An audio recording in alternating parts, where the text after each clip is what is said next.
Greetings to all. This is Madhav Gitte. I am from Nanded district of Maharashtra. This year I have secured All India rank 210.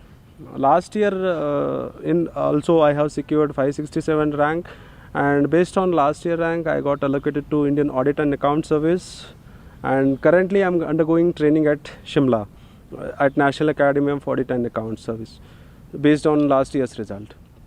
So in this session मैं एक अपनी strategy बताऊंगा कि मैंने कैसे कैसे prelims को, mains को और इंटरव्यू को टैकल किया.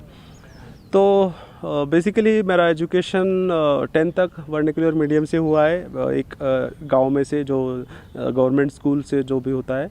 उसके बाद मैंने इंजीनियरिंग कंप्लीट की 2014 में, और इंफॉर्मेशन टेक्नोलॉजी में फ्रॉम पुणे यूनिवर्सिटी.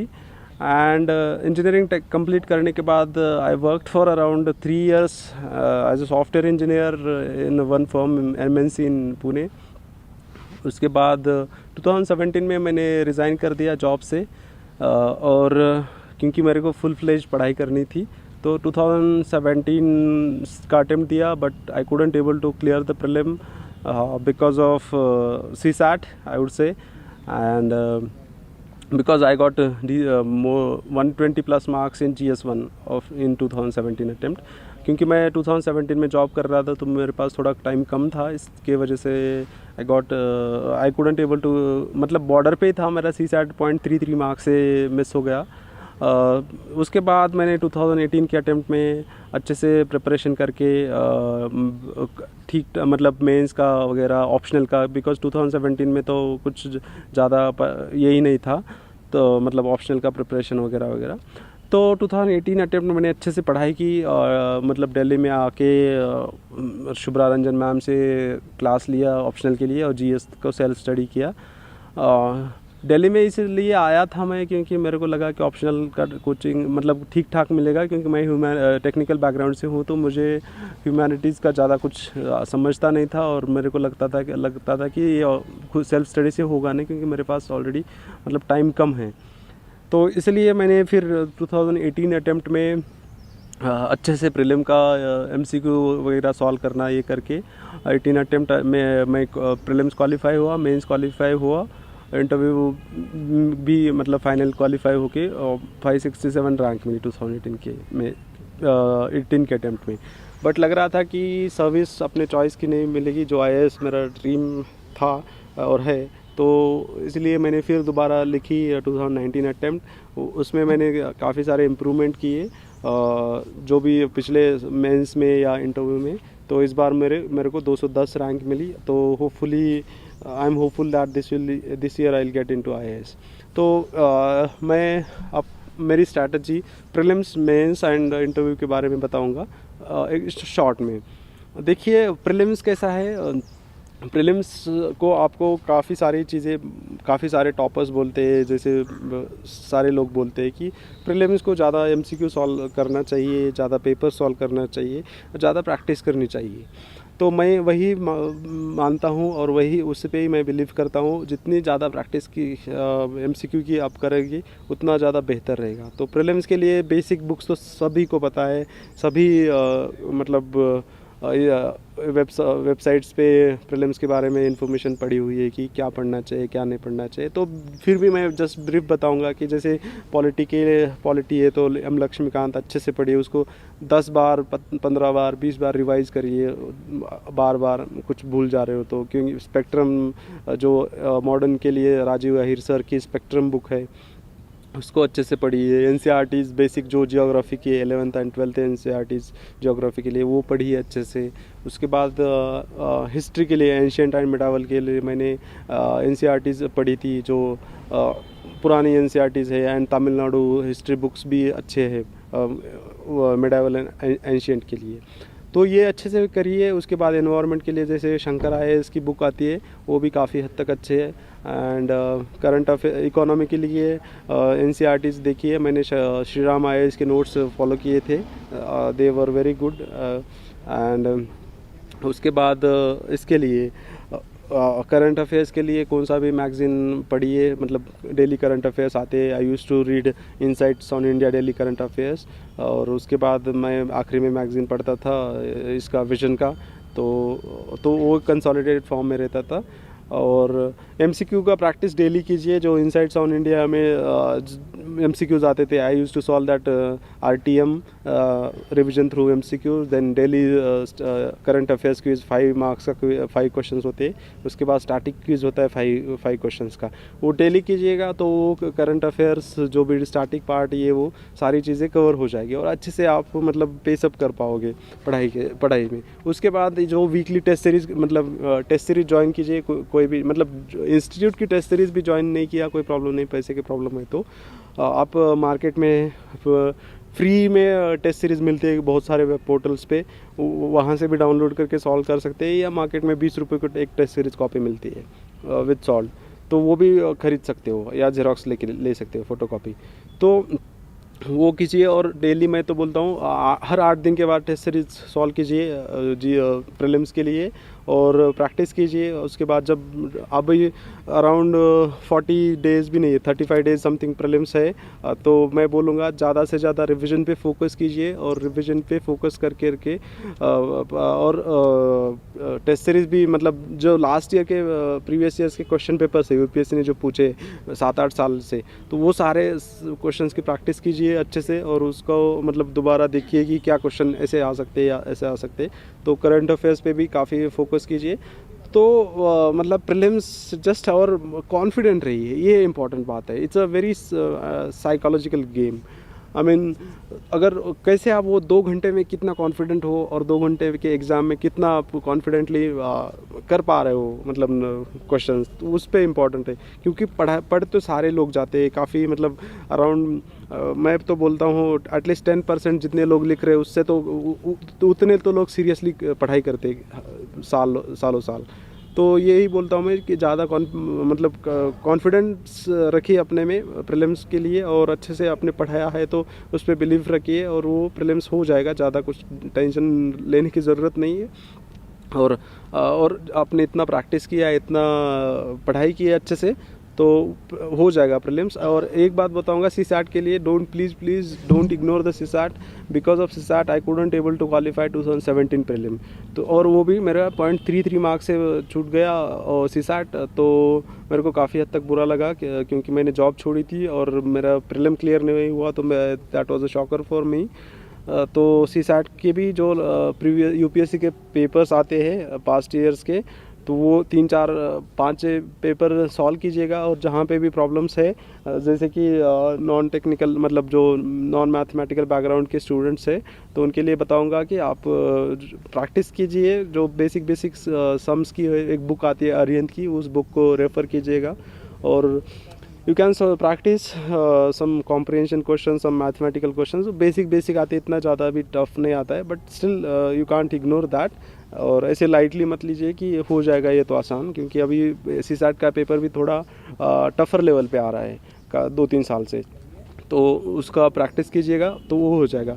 और अब बात आती है मेंस पे, क्योंकि अगर आपका प्रीलिम्स अच्छा गया है, दोनों ही पेपर अच्छे गए, तो you can start studying for mains from the next day itself, next day of prelims. वैसे ही हुआ था मेरा, क्योंकि मेरा जब प्रीलिम्स 2017 में नहीं हुआ था, तो नहीं हो रहा था, लग रहा था नहीं हो पाएगा, तो I couldn't able to concentrate till prelims result on main study. तो वैसे ही होता है, अगर आप प्रीलिम्स अच्छे से क्वालिफाई कर रहे हो, जब तो उस दिन ही पता चलता है कि आप कितना अच्छे से क्वालिफाई करेंगे या कितने कट ऑफ से करेंगे। वो प्रोबेबली मतलब बहुत सारी चीज़ भी गलत हो सकती है।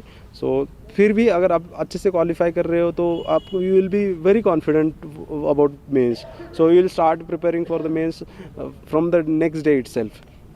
तो मेंस के लिए मैं बोलूँगा कि मतलब प्रीलिम के बाद में ही पढ़ाई, तो प्रीलिम के बाद में तो आप रिवीजन करोगे मेंस का, बट मेंस का जो सिलेबस है that is very vast and comprehensive. So you have to study from मतलब स्टार्टिंग से 1 साल से पहले ही मेंस का सिलेबस कवर करना पड़ेगा।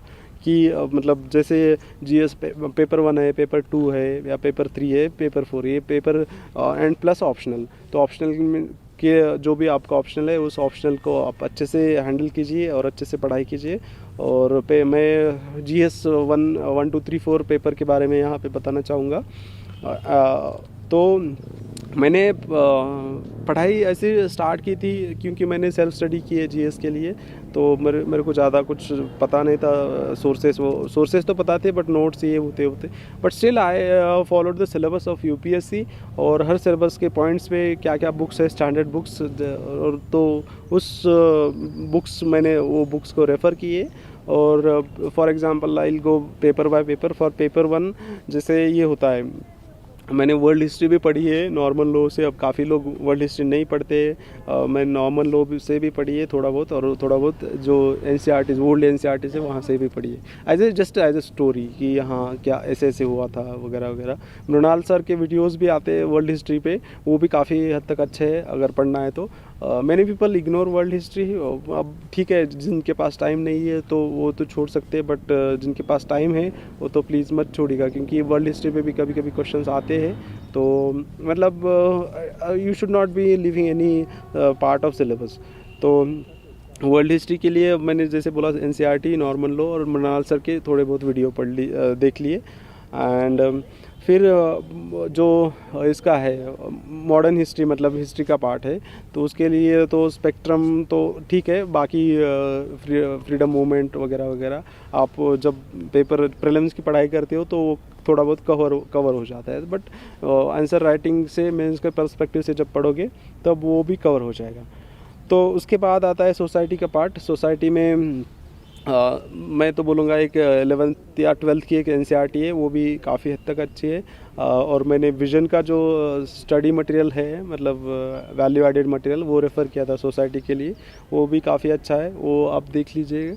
और करंट अफेयर्स में जो भी करंट अफेयर्स को एडअप कीजिए उस नोट्स में, और वो ये हो जाएगा। फिर बात आती है जियोग्राफी के लिए, मेंस के लिए जो प्रीलिम्स के NCERTs आपने रेफ़र किए वर्ल्ड इसके लिए NCERT 11th एंड 12th, वो उसके अलावा मैं सजेस्ट करूँगा GC लियोंग की एक बुक आती है, उसको रेफ़र कीजिए। और जो भी फिज़िकल ज्योग्राफी है, रिसोर्सेस है, ये पार्ट आप अच्छे से कर पाओगे पेपर 1 में। तो और पेपर 1 में और एक बात रहती है कल्चर के लिए नितिन सिंघानिया इज़ इनफ, मतलब सफिशेंट है। और NCERT की एक फ़ाइन आर्ट्स की बुक आती है NCERT की, तो वो भी रेफ़र कीजिएगा। तो ये पेपर 1 की बात हो गई। अब आते हैं पेपर 2 में। पेपर 2 के लिए मतलब आप लक्ष्मीकांत रीड करते हो, that is not enough, because syllabus उसका ये भी है, मतलब NGOs, voluntary organisations, then some constitutional things भी है, तो वो, और उसके बाद IR का भी पार्ट है। तो वो उतना मतलब पेपर लक्ष्मीकांत से नहीं हो पाएगा, तो आप पेपर 1 के लिए पेपर 2 का जो सिलेबस है उससे चाहिए।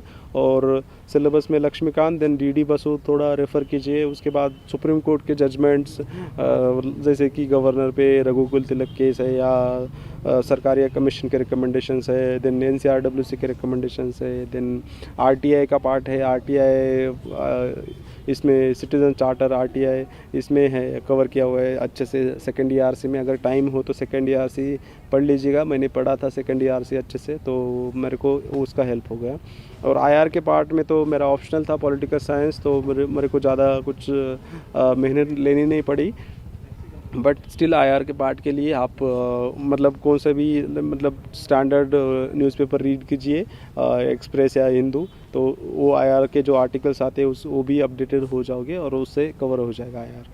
एंड करंट अफेयर्स के लिए तो मैंने मेंस 365 एंड विजन का जैसे रेफ़र किया था, तो उसमें सारा कॉम्प्रिहेंसिवली कवर कर देते करंट अफेयर्स, तो यू कैन रेफ़र दैट।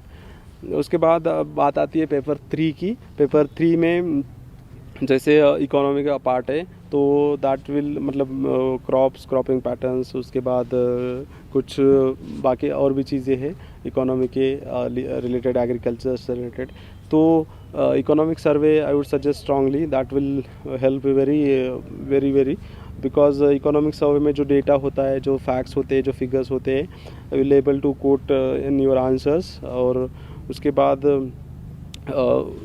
बाद आपको उस आंसर लिखने में भी हेल्प काफ़ी हद तक हो जाएगी। देन बात आती है पेपर 3 में जो सिक्योरिटी का पार्ट जो है, सिक्योरिटी पार्ट में मैंने एक वाजीराम के नोट्स रेफ़र किए थे, उसमें काफ़ी हद तक कवर किया है। और सिक्योरिटी पे करंट अफेयर्स का पे भी काफ़ी हद तक सिक्योरिटी रिलेटेड क्वेश्चंस हो जाते हैं। मतलब इस बार पूछा था कि यूएपी एक्ट के अमेंडमेंट्स, एनएसए के अमेंडमेंट्स वगैरह, तो वो करंट अफेयर्स आप फॉलो करोगे तो अच्छे से हो जाएगा। उसके अलावा मैं बोलूँगा पेपर 3 में कुछ आपके पास जैसे डिज़ास्टर मैनेजमेंट टॉपिक है, उसके बाद साइंस एंड टेक के लिए है, वो करंट अफेयर से भी हो जाएगा। बट थोड़ा बहुत जो भी सिलेबस वाइज स्टैटिक पार्ट भी है, जैसे सेंदाई फ्रेमवर्क है डिज़ास्टर मैनेजमेंट के लिए, ह्योगो एक्शन फ्रेमवर्क है, वो भी थोड़ा देख लीजिएगा। उसके बाद लैंडस्लाइड, ये सारी चीज़ें अच्छे से कीजिएगा तो वो हो जाएगा। इसके अलावा मैंने पेपर 3 के लिए सेकेंड ERC पढ़ा था, तो सेकेंड ERC की I found that disaster management and security related like crisis management report was helpful, so I quoted that. और नीति आयोग का एक एक्शन एजेंडा आया था और एक डॉक्यूमेंट आया था स्ट्रैटेजी बोल के, मैंने दोनों ही रीड किए थे अच्छे से, तो वो दोनों में मेरे को हेल्प हो गया दोनों डॉक्यूमेंट से। तो I could able to quote the committee reports, documents of NITI, second ERC report, so that help me. उसके बाद बात पेपर 4 की आती है। पेपर 4 में मैंने GS इसके लिए स्टैटिक पार्ट के जो भी है हमारा मतलब केस स्टडी के अलावा, उसके लिए मैं अरिहंत की एक छोटी सी बुक है, छोटी सी मतलब नॉर्मल है, तो वो बुक रेफ़र की थी। वो काफ़ी हद तक अच्छी है। मैंने I went through lexicon and other books but I couldn't found it useful, but I found that Arihant book काफ़ी हद तक अच्छी है, आप रेफ़र कर सकते हो। और वो उसमें सिलेबस बहुत अच्छे से दिया है, मतलब सिलेबस वाइज सारा टॉपिक्स कवर किए। They have also incorporated some ERC recommendations and all, तो उसमें सारा सिलेबस कवर हो जाता है। तो Arihant book is good to read for paper 4। And case studies, आप काफ़ी ज़्यादा केस स्टडीज़ सॉल्व कीजिए मतलब घर पे, और उसकी प्रैक्टिस ज़्यादा से ज़्यादा कीजिए।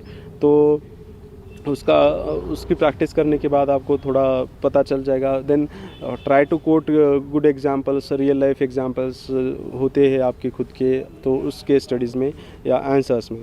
Plus try to use the thinkers like, और जो भी गांधी जी है, उसके बाद रॉल्स है। अगर आपको ज़्यादा मतलब डीप में जाना है तो रॉल्स है, उसके बाद इमैनुअल कांट है, डिग्निटी के बारे में बात करते हैं, और ऐसी सारी चीज़ें आप कोट करते जाएगा तो that will add enrich your answer and it will help you to fetch good marks in paper 4। तो मैंने फिर ऐसे के बाद पेपर 1 2 3 4 के लिए मैंने इस बार मतलब 2018 अटेम्प्ट से यहाँ पे इम्प्रूवमेंट कैसे किया 19 अटेम्प्ट में, कि ज़्यादा मैंने प्रेजेंटेशन पे फोकस किया सारे पेपर्स में।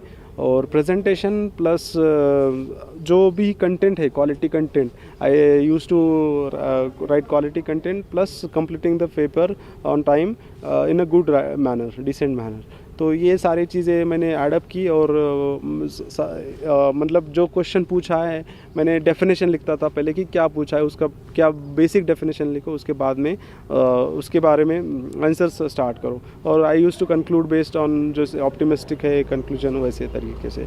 तो वो शायद मुझे हेल्प हुआ होगा, क्योंकि अब तक मार्क्स ही रिवील नहीं हुए, तो मुझे ज़्यादा कुछ आइडिया नहीं है कि कौन से पेपर में मुझे कितने मार्क्स मिले। उसके बाद ऐसे कि मैंने ऐसे की बात आती है, तो ऐसे कि मैंने प्रैक्टिस की थी, विजन में टेस्ट सीरीज़ लगवाया था ऐसे का, तो वहाँ पे प्रैक्टिस की थी। और घर पे भी मैंने 7-8 ऐसे लिखे थे और दोस्त को दिखाए थे, तो उससे भी मेरा ऐसे का प्रिपरेशन कवर हो गया। ऐसे में बस आप ये कीजिए, कोट्स एक नोटबुक पे लिखिए, और उसके बाद कुछ आइडियाज़ है टॉपिक से, करंट अफेयर्स रिलेटेड डेटा वगैरह एक लिखिए छोटी डायरी पे, तो that will help you to quote in essay. And वो सब मतलब that will give the credibility to your एसे।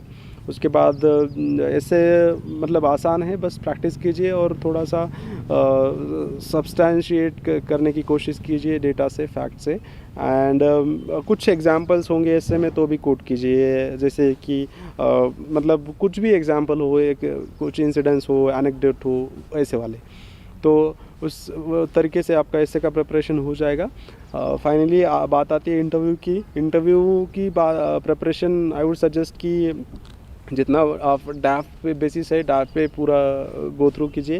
डैफ में जितने जितने क्वेश्चंस है, मतलब जितने जितने टॉपिक्स है उस पे क्या क्या क्वेश्चंस हो सकते हैं आपके हॉबी पे, ये वो अच्छे से गो थ्रू कीजिए। And try to formulate questions on your location, मतलब कहाँ से बिलोंग करते हो, आपका कॉलेज कहाँ पे, कहाँ से है, ये सब चीज़ें, आप कौन से बैकग्राउंड से बिलोंग करते हो। फॉर एग्जांपल मैं अब रूरल एरिया से आया हूँ, तो लास्ट ईयर 2018 अटेम्प्ट में one member asked me about where the national institute of rural development is located.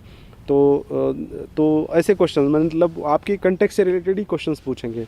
उसके बाद तो वो इंस्टीट्यूट हैदराबाद में लोकेटेड है। उसके बाद आपके हॉबी पे क्वेश्चन पूछा गया मेरे को कि कुकिंग मेरी हॉबी है, तो आपको कुकिंग आती है तो क्या कुक कर पाओगे, ऐसे वैसे। तो डाफ बेस्ड क्वेश्चन ऑब्वियसली आएंगे। और इस बार भी मेरा इंटरव्यू ठीक गया था, तो इस बार भी जो एक्सपेक्टेड लाइन पे ही क्वेश्चंस पूछे थे। मतलब मेरे फार्मिंग बैकग्राउंड है, मतलब मेरे पिताजी फार्मर है, तो मेरे को फार्मिंग से क्वेश्चन पूछे, ड्रॉट क्यों हो रहा है, क्योंकि फार्मर सुसाइड क्यों हो रहे हैं, क्या सॉल्यूशन दे पाओगे आप, ऐसे। तो मैं बोलता इंटरव्यू में ये सारी चीज़ें आप रखिए याद में कि आपके डाफ बेस्ड क्वेश्चंस अच्छे से प्रिपेयर कीजिए। एंड मतलब इंटरव्यू में तो कुछ भी पूछ सकते हैं, but still you will have a lot of things at your hand कि हाँ ये प्रिपेयर कर सकता हूँ। तो वैसे तरीके से कीजिए। इस बार मेरे ट्रेनिंग का भी कुछ काफ़ी हद तक फ़ायदा हुआ, क्योंकि मैं ऑलरेडी सर्विस में था। तो मेरे दोस्त भी काफ़ी यहाँ पे, मतलब 9 people were there from my service, कि वो भी इंटरव्यू को प्रिपेयर कर रहे थे। तो उनसे मैं डिस्कस करके सारी चीज़ें कर पाया, और उसका काफ़ी हद तक फ़ायदा हुआ। तो मैं यही बोलना चाहूँगा सभी एस्पिरेंट्स को कि पूरा अपना मन लगा के अच्छे से पढ़ाई कीजिए। मतलब और उसके बाद जो भी आपको कहाँ पे भी प्रॉब्लम आ रही हो, जो भी मतलब कुछ भी लग रहा, कभी डाउन फील हो रहा हो, कभी लग रहा हो कि ये हो पाएगा नहीं हो पाएगा, तो वो सबको होता है। और वैसे ही ज़्यादा मतलब उस पर ज़्यादा मत सोचिए, बस अपने ड्रीम पे फोकस कीजिए, क्योंकि आज ना कल पक्का ज़रूर हो पाएगा। और क्योंकि आप अगर उतना स्ट्रांगली डेडिकेटेड हो तो definitely you will achieve your dream. And just focus on your goal, so that मतलब आप कहीं इधर उधर डिस्ट्रैक्ट ना हो जाए, और या आप मतलब फोकस ना हटे आपका। तो इसलिए मैं यही बोलता हूँ, कभी भी डाउन फील होगा तो ये याद कीजिए कि क्यों आपने स्टार्ट किया है ये प्रिपरेशन, क्यों आप सर्विस में आना चाहते हो। तो keep in that mind. So finally I would suggest, don't give up until your goal is achieved, because मैंने काफ़ी हद तक लाइफ में स्ट्रगल किया है। तो उसका वीडियो अलग डीकेटी पे ही है ऑफ माय जर्नी, तो वो भी आप देख सकते हो। तो उसमें आप पता चल जाएगा मेरे बारे में, जो मेरा लाइफ का स्ट्रगल है, so that you can correlate with yourself. So thank you so much for all, thank you for listening, and thank you so much daily knowledge track for giving me opportunity to share my views. Thank you so much.